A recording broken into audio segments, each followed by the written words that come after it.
Hello everybody, and welcome once again to Let's Play Crusader Kings 2 with none other than, of course, Earl Johann of Leeds.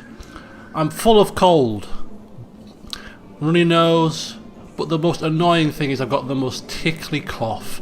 So I'm trying to record a session here. I'll see how far we get before I start coughing and spluttering, but it may be a short one. But I want to play, I want to press on, so I'm right in the mood to play some of this. So do bear with me. There may be a bit of editing out the coughing and spluttering. Now before we start the ball rolling as usual, there's just a few little things to go over. Not too many today, you'll be pleased to know, so hopefully I won't be babbling on for too long. Mainly because I can't. In the last session, our eldest son, Johann Jr., came of age, loves us to bits, bless him. He's a chip off the old block, he is. And that means that we have a spare slot now available in terms of our wards. And so it would make the most sense for our daughter to be brought under our tutelage. So we are now going to take personal control of our daughter's education. Seeing as we did such a great job with Johann, it makes the most sense. And now to matters of religion. In the last session we conquered Westmoreland. It needed to be done. There was a threat of pagan sympathisers allowing things to run riot there. But we shouldn't really be looking to other counties when our own counties aren't in order. And for some time now, Hull has been half and half. A struggle has been prevalent amongst the pagans and the Catholics of the county, and even despite our rather proficient court chaplain's efforts, it's just not quite right.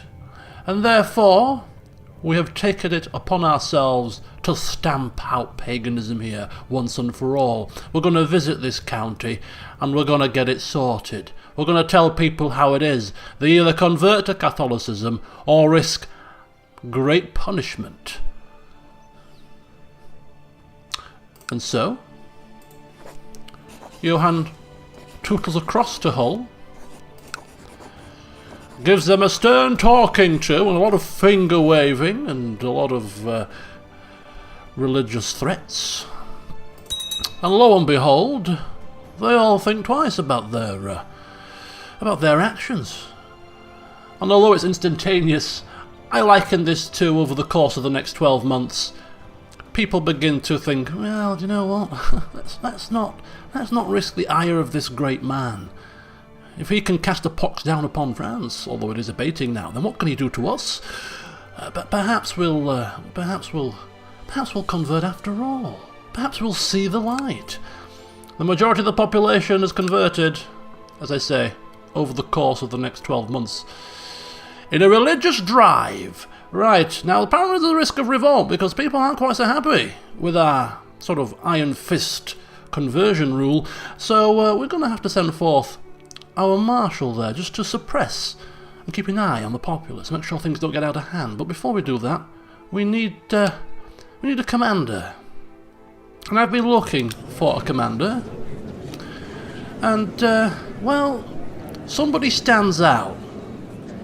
Now let me tell you a little story. As we go to men, and we go to no rulers, and we go to the most proficient martial person that we know of so far in diplomatic range. There's been a bit of fighting going on in France. I don't know if you've noticed. Something to do with an excommunication war. I don't know how that started. But we've tried our best to assist England where we can without actually lending any troops to the cause. We've sort of tried to... we've got the excommunication in place. We've done a lot of praying and even take credit for spreading this pox, you know, through devout prayer. And it's not working because England are still getting their backsides handed to them on a plate. But another little thing that we might be able to do to assist in this war effort is one of their most prominent martial men, Charles the Proud.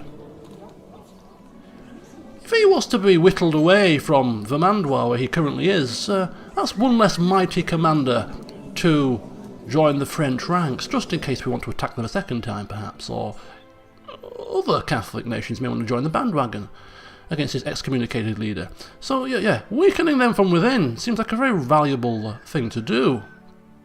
Not personally for our own benefit, of course, you understand, but it's all part of the bigger picture.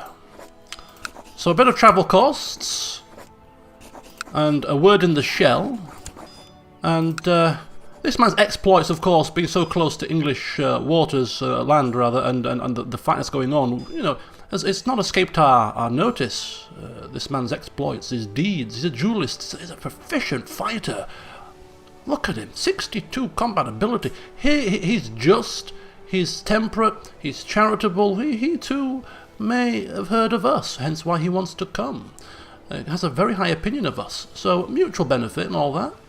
And he's going to come across and become our new marshal. Yes. Yes, indeed. Should be quite good.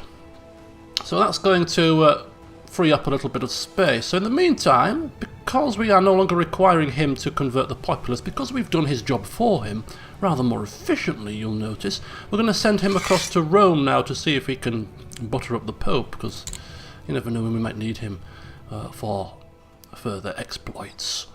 So he's off down there. French commando's coming across. Our spymaster is can ply his trade in Constantinople, which is now back available. So off we tootle over there. So that's that sorted. We wait for our commander to come across to be our marshal, and in the meantime, we have. He's incapable, remember, Senfus, poor Senfus, incapable. Can't be heir, of course, now to Beverley. He can barely get out of bed, bless him. So instead, Dunstan is quite useful. He's a mastermind theologian. He's just, stubborn, shy, a bit deceitful, but he wouldn't make a bad vassal. So we're going to pop him there. And then we're going to get to matters of rulership. Matters of rulership in the form of a hospital in Leeds, for if plague was to break out, we want the ability to try to, you know, prevent that, to try to beat back those bugs with an establishment of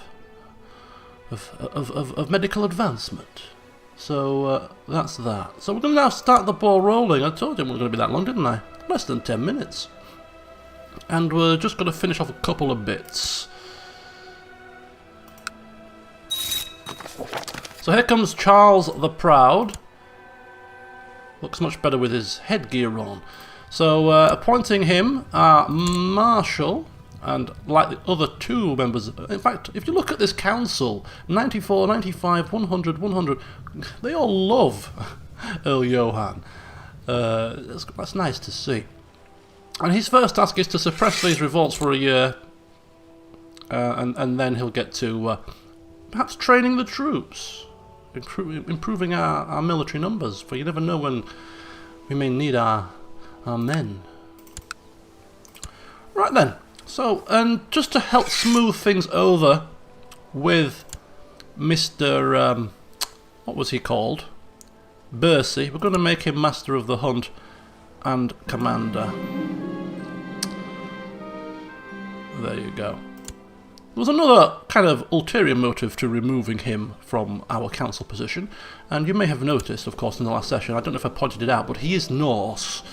He is Catholic, so it's not all bad, but he is Norse, and having him on the council was just raising a few eyebrows, a few whispers and whatnot were sort of being bandied around, so removing him from a prominent position with an honorary title and commander, so that he's still got his hand in a little bit. It's just kind of papering over the cracks a little bit, smoothing over the transition. He's not happy that he's been fired from council, but, you know, he hasn't been completely shunned.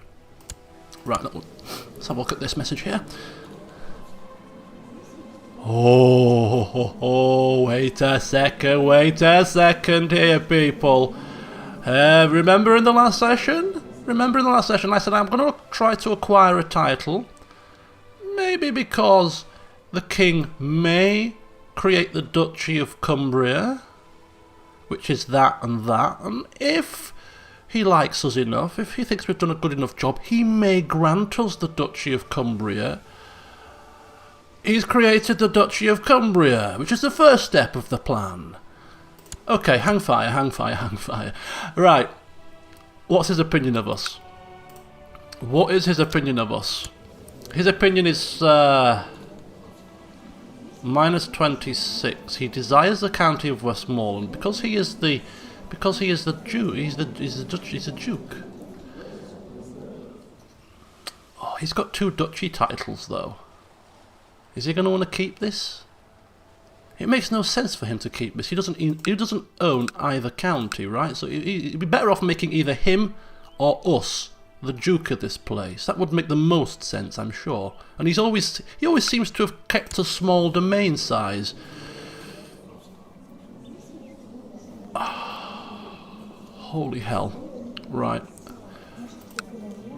What's his opinion of him? He likes him more than us at the moment, which makes it likely that he's probably going to give it to him. Unless, of course, we grease the wheels. We can afford this.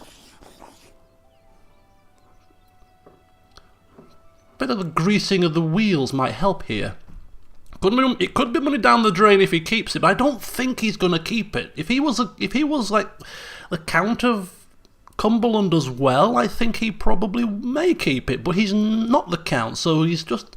I think he's going to give it away to one of us. We need to make sure that it's us. Right, so of course what we're doing at this point is we're sending forth very quickly.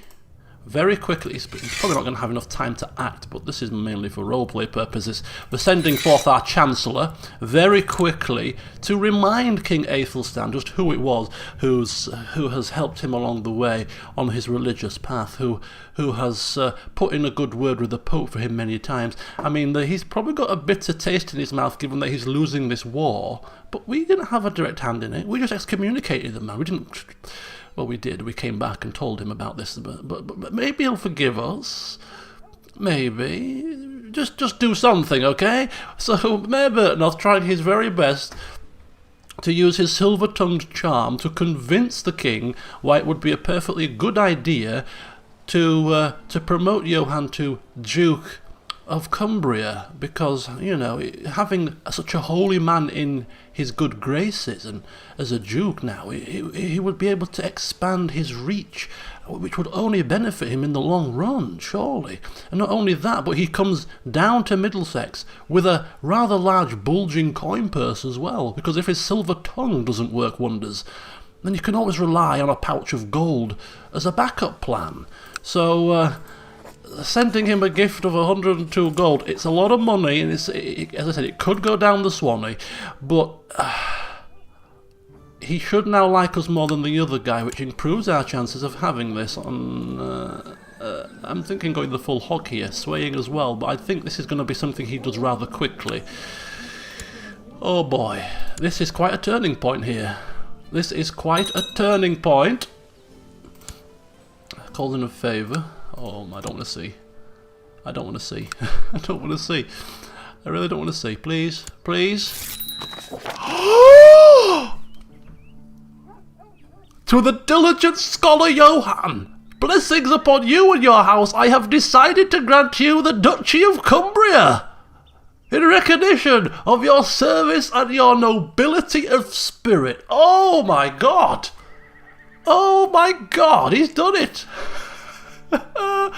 Okay, right, we're gonna Chancellor, I'm thinking that you probably had a hand in this. Your silver tongue methods, and if not the bulging coin purse, definitely worked wonders. We're gonna give you an honorary title, Master of the Horse, for working this wonder.